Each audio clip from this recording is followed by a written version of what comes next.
ገና ያስተሳሰብ ብዙ ነገር ላይ ይጥላል። የራስህ ጉዳይ። ምን አለ አንተን ባስገቡ። አላውቅልህም። እንደውም ከዚህ በኋላ እንዳትደውልልኝ።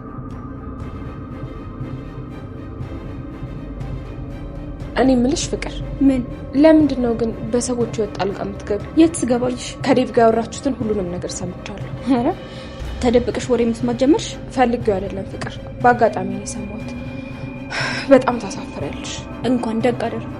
አንቺ ምን ይመለከትሻል? አርፈሽ ስራሽን አሰቢ። ተጠንቀቂ ፍቅር። አደይ ይሄንን ነገር ከሰማች የሚፈጠረው ነገር ከባድ ነው። እሷ ምን ታመጣለች? መጣችብኝ እንጂ አልሄድኩባት። ዴቭን ከኔ ወሰደችብኝ ራሷ ናት።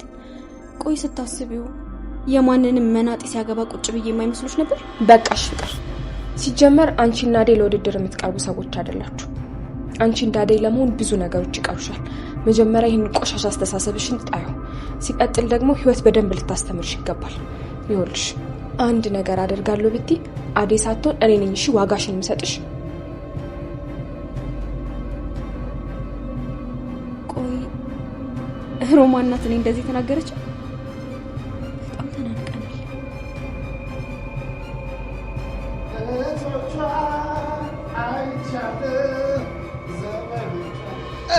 አይቻ የታ ጓደኞቹን አይቻለሁ ዘመዶቹን አይቻ የታ ዘበናይ ማርዬ ስማ ወጣሁላት አትጠገብዬ ዘመናይ ማርዬ ያዛ ያዛ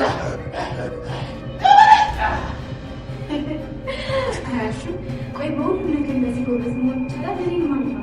ታዲያ እኔ ስወዛወዝ ፈገግ ብለሽ ከምታይኝ ገብቶ ከኔ ጋር መወዛወዝ ነዋ። አደይና ዴቭ በአሁኑ ሰርጋቸው ማማሩ ነው። ታዲያ ስሩታይ ይኸውልሽ እኔ ራሴ በጉጉት ነው የምጠብቀው።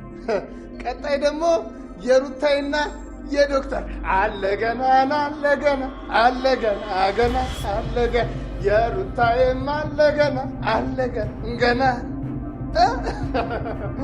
እንዴ ያሹ ምን ሆነሃል? እንዴ አግኝተሽ ነው ዶክተርን? ኧረ እባክህ። ታዲያ ስሩታይ ይኸውልሽ ተሱ ከመጣ አይንሽ እንዳታሽ ደግመን በቃ አንቺንም እንድርሻለን። የታበቱ አያሹ ዝም ብሎ መጋባት አለ እንዴ? እኔ እኮ ገና ልጅ ነኝ። ትምህርቴን እንኳን አልጨረስኩም።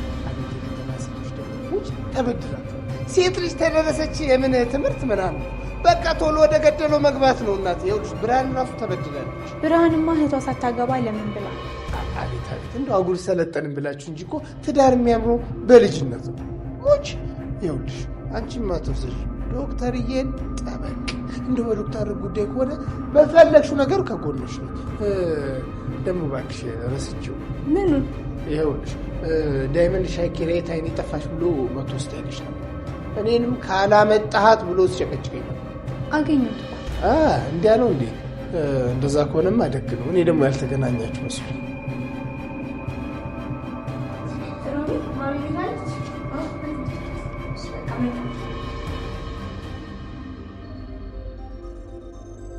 ዛሬ ይህንን ጥያቄ ለመለሰልኝ ሰው ትልቅ ሽልማት ይኖረዋል።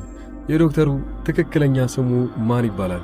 ሐሳባችሁን ኮሜንት ላይ ያስቀመጣችሁልኝ ትክክለኛ መልሱን ቀድሞ ያስቀመጠና ብዙ ላይክ ያገኘውን ሰው የሚፈልገውን የምንሸልም ይሆናል። ታዲያ ዶክተሩ ጋር አደይ ከሄደች በኋላ አደይ አንድ ነገር ተነግሯለች። በመጀመሪያ ደረጃ አደይ ዶክተሩ ልታመሰግነው ነበር እዛ ድረስ ሄደችው።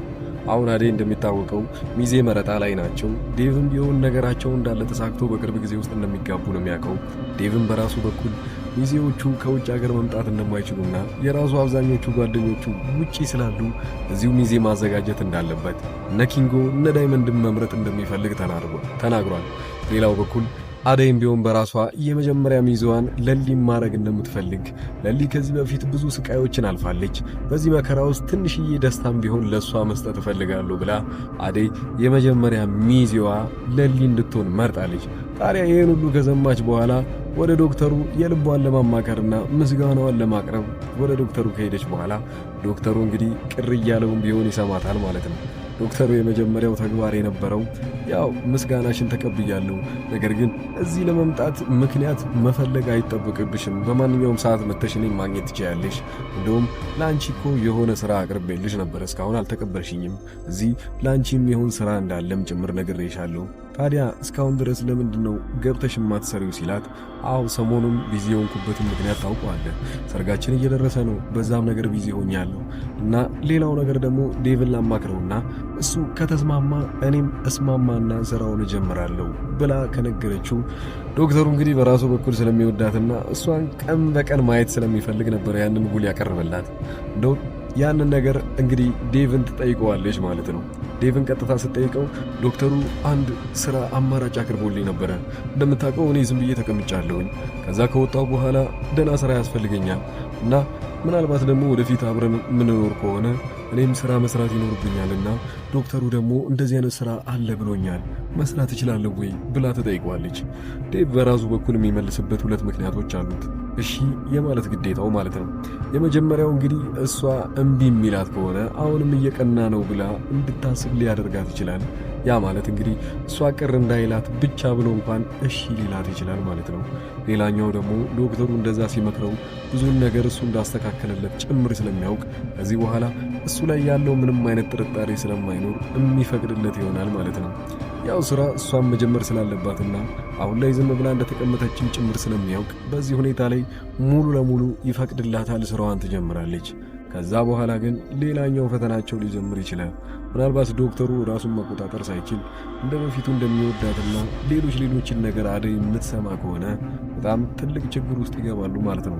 አደይ ለሊ እንግዲህ ከጊዜ በኋላ ላይ ከቤቷ ካርታውን ካጣችው በኋላ በስተቃራኒው ደግሞ ቤዛ በዚህ በኩል እኔ ከዚህ እስር ቤት መውጣት የምትችለው አንተ ወንድሜ ከውጭ የሆነ ስትረዳኝ ብቻ ነው።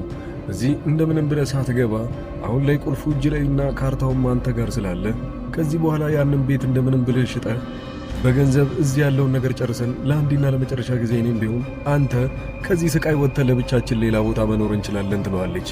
ወንድሟ ከጊዜ በኋላ በጣም እየጸጸተው የመጣው ነገር ቢኖር አብሯት ከሷ ጋር መጥፎ ስራ መስራቱን ነው። ታዲያ ይህንን መጥፎ ስራ ሲሰራ ያው ትርፉ እሷን እስር ቤት መክተት እንደነበረ ገብቶታል። ያንን ነገር ምንም እንኳን ይህን ሁሉ የእሱ ትልቅ ነገር ዋጋ ቢያስከፍለውም ግን ከዚህ በኋላ አንድ ማድረግ የሚችለው ነገር ቢኖር የሌሊን ቤት ሽጦ የገዛ እህቱን አስወጥቶ ወደ ሌላ ቦታ መሄድ ነው። ይህንን ደግሞ ያለምንም ድርድር ማድረግ ይፈልጋል። እህቱ ያለችውን ነገር እሺ ብሎ ከዛ ቦታ ላይ ወጥቷል ማለት ነው። ሌላኛው አደይና ዴቭ የሚጋቡበት ጊዜ እኮ ብዙ ስንጠብቅ ይህን ያህል ጊዜ እንኳን አይፈጅም ብለን ነበር ብላችኋል አብዛኞቻችሁ። በአሁኑ ሁለቱም ላይ ምንም አይነት እንግዲህ እንግዳ የሆነ ወይንም ደግሞ እንቅፋት የሚሆንባቸው ነገር የለም። አንድ ሳምንት ጊዜ ውስጥ ተብሏል። ዴቭም ቢሆን በራሱ በኩል እነዚህ ሚዜዎችን እያዘጋጀ ይገኛል። አደይም እንደዛው የመጀመሪያ ሚዜዋን ያው ለሊን እንደምታረጋትና ብዙ ነገሮችን ከሷ ጋር በታሪክ ስላሳለፈች አሁን ላይ የሷ ሚዜ ሆና አብራት የደስታዋ ተካፋይ እንድትሆን ፈቅዳለች። ይህን ሁሉ በምናደርግበት ሰዓት ላይ ሌላው ትንሹ አዛዛኝ የምንለው ነገር ደግሞ ባቡሬ እናቱ በማይታወቅ ሁኔታ ላይ ራሷን ስታ ወድቃለች። ከዛ በፊት የነበረባት በሽታ ነው ወይንስ አሁን እንግዳ የሆነው ነገር ለምንድን ነው የመጣው? ባቡሬ ሌላው ያስጠነቀቀው የራሱን ጓደኛው ገጀራውን በቤቱ ድረስ ይሄድና ምናልባት የሌሊ ካርታ መጥፋት እጁ ካለበት ብሎ ሲጠይቀው እኔ ያንን ነገርማ እጄ ገብቶ ቢሆን ኖሮ እስካሁንም እዚህ አታገኘኝም። እስካሁን እየለፋው ያለሁትም ያንን የቤት ካርታ እጄ እንዲገባ ነበረ፣ ግን እኔ ጋር የለም ይለዋል። ባቡሬ ታዲያ በቀላሉ ነበረ ጓደኛውን ያመነው። እንደውም እንድታግዘኝ እፈልጋለሁ ሲለው ባቡሬ ያው ለገጀራው ይህንን ነገር ሲነግረው ለምንድነው ይህንን ነገር ማግዝህ? ምናልባት እኮ እጅ የሚገባ ከሆነ ይሄ ካርታ እኔ ራሱ ስለምፈልገው አንተ ልትጎዳ ትችላለህ ይለዋል። ነገሩ እንዲህ ነው። አንተ በዛም ማለ በዚህ ለሊን የምትጎዳብኝ ከሆነና በለሊ የምትመጣብኝ ከሆነ እምገል ይሆናል ብሎ ዝቶበት ወጥቷል። አሹም ቢሆን ሮሚ ፍቅርን የሚያስቧት ያው እንግዲህ እሷ እሱን መውደድ የለባትም ወይንም ደግሞ ዴቭን መውደድ የለባትም። በዚህ መልኩ ያው አደይ ትከፋብናለች ብለው ነው የሚያስቡት። ፍቅር ደግሞ በራሷ በኩል እኔ ልክ ነኝ፣ መጀመሪያውኑ ዴቭን ሰወደው የነበረው ገና አደይ ሳትመጣ በፊት እኔና እሱ ሰላም ነበርን። ያኔ በፍቅር እያለን እሷ መሃላችን ከቅርብ ጊዜ በኋላ ከገባች በኋላ ነው የኔ ህይወት የተረበሸው። ስለዚህ መውጣት ካለባት እሷ ናት የምትወጣው እንጂ እኔ አይደለሁም ትላለች። ይህን ሁሉ ስትል ታዲያ እውነት ሰርጉን በሰላም የሚያደርጉት ይመስላችኋል ወይ? ፍቅር መቼም ቢሆን እጇን አጣጥፋ የምትቀመጥ አይሆንም። ሌላው ግን በእሷ በኩል አስደሳች ነገር የምንለው የቤዛን ወንድም ሳትወደው አትቀርም ማለት ነው። የቤዛ ወንድም መጀመሪያውኑ ፍቅርን በጣም ይወዳታል። በዛ ላይ አብዛኛውን ጊዜ ከእሷ ጋር ሲያሳልፍ የእሱን መጥፎ ጎኑን ያው ብዙውን ጊዜ ረስቶታል ማለት ይቻላል። አሁን ላይ ግን እህቱ ታስራበት እንደዛ እየተሰቃየ እንደሆነና ለእህቱ ምን ያህል ቦታ እየሰጣት እንዳለም ጭምር ካወቀች በኋላ እሷ በሱ ትቀናለች። ለእህቱ ይህን ያህል እንደዚህ ይሆንላታል ማለት ነው። እኔ እንዴት እንደዚህ የሚሆን ነገር የለኝም ብላ እንድታስብ ወይ ደግሞ ወንድም ቢኖረኝና እንደዚህ ቢያደርግልኝ ብላ እንድታስብ አድርጓታል። ቀጣይ ተረኛ እነማን ናቸው? በዚህኛው ረመዳን ከቤተሰቦቻችሁ ጋር ማክበር ያልቻላችሁና በውጭ ሀገር ያላችሁ ሰዎች እኔ ቴምር አቅርቦት ለቤተሰቦቻችሁ እያደረስኩ እገኛለሁ።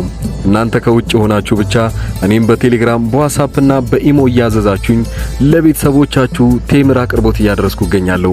ከ4 ኪሎ እስከ 10 ኪሎ ያለውን ከሱቅ ባነሰ ዋጋ ላይ ለእናንተ እያቀረብኩ እገኛለሁ። ለቤተሰቦቻችሁ መላክ የምትፈልጉት እዚሁ አዲስ አበባ ውስጥ ያሉ ብቻ እያደረስኩኝ ስለምገኝ እኔን ማናገር ትችላላችሁ።